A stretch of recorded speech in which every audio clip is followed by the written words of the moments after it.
This guy, the little magician from Rosario, completed world football. But even then, he is not the greatest player of all time. Whoa. Before you get your pitchfork out to kill me, let me just say, we're witnessing greatness. Leo's a genius, man. Dude does unbelievable stuff with the ball. It's like he was born with it or something. Ever since he was a kid, Messi's been breaking records all his life with some crazy goals and insane dribbles. But in 2012, Messi peaked and shattered everything. Dude legit scored 91 goals in a calendar year. 91 goals! That's more goals than I have playing street soccer. And I play every day! The best part is, this record gets even crazier. In the same year, Messi became the first and only dude to score in 21 consecutive matches. He scored for 21 straight weeks. Damn! Nah, I think Drake owes Messi this one. 21, can you do something for me? 21. Anyways, that season, he finished with 50 league goals, and no one's done it in a top European league ever since. Messi owned La Liga, man. He's the all-time top scorer with 474 goals. The guy behind him, CR7, with 311. Leo started off as a left winger, and now he's a number 10.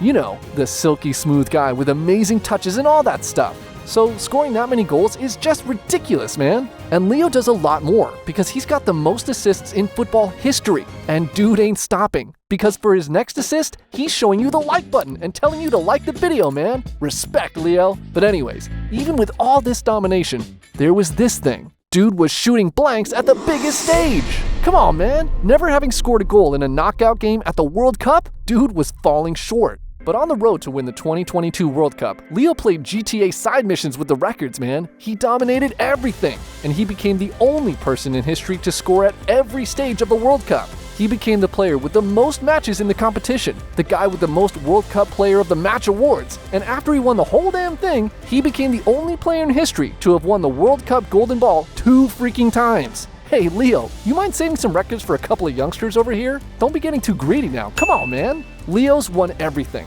Nah, man, I ain't forgetting the 7 Ballon d'Ors. So yeah, I agree. Dude has written his name among the galaxy of greats. You can thank Peter Drury for that line. Now, you want to tell me that after you told me all that, you want me to believe that this is not the GOAT? That's BS, man. And now, I blow your mind. Different world-class players have lived in different eras. The guys who watch Pele play in the 50s to 70s, they tell you he was legit the best player they'd ever seen. And it's the same with Cruyff and Platini, who won the Ballon d'Or 3 times. And then there's Maradona, man. Diego was so good, there's even a religion in Argentina that's named after him. Yeah, the Church of Maradona. Football's seen different types of players in different periods, man. And you need to compare these dudes for the impact they had at the time. Leo's a generational talent, but so were the ones that came before him. Those ballers took the game by the neck and turned the results in their favor when it mattered the most. And it doesn't end there. Just look at the impact those dudes had, not just on the game, but the world. These players put their clubs and countries on the map. They even stopped wars with their matches.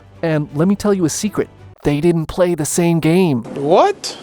Do ballers today have any advantage over past generations? Of course, man. Technically, physically, tactically. Dudes have a much better diet, way better training, better understanding of the game. Because, man, they learn tactics and positioning since they're kids. And they're like monster athletes now. Have you seen some of these dudes' shapes? Leo and today's ballers came after the game had decades to evolve, since Pele and Diego were dropping people every week, or when Johan was still inventing his Cruyff turns. Breaking records has never been easier than it is today. But what if you move Leo back in time? I mean, consider the playing conditions. There's a ton of new tech, even in training. Older players just had a ball and a couple of nets. None of that fancy stuff we see today. The pitches were horrible. The ball was much heavier than today, and even their boots needed extra muscle to lift. Football in the past was savage, man. It was dirty, flying tackles all over the place, and all kinds of crazy stuff. Those dudes had no protection and still managed to whoop some asses. Can you really say Leo would dominate in those conditions? Different players in different eras with different factors.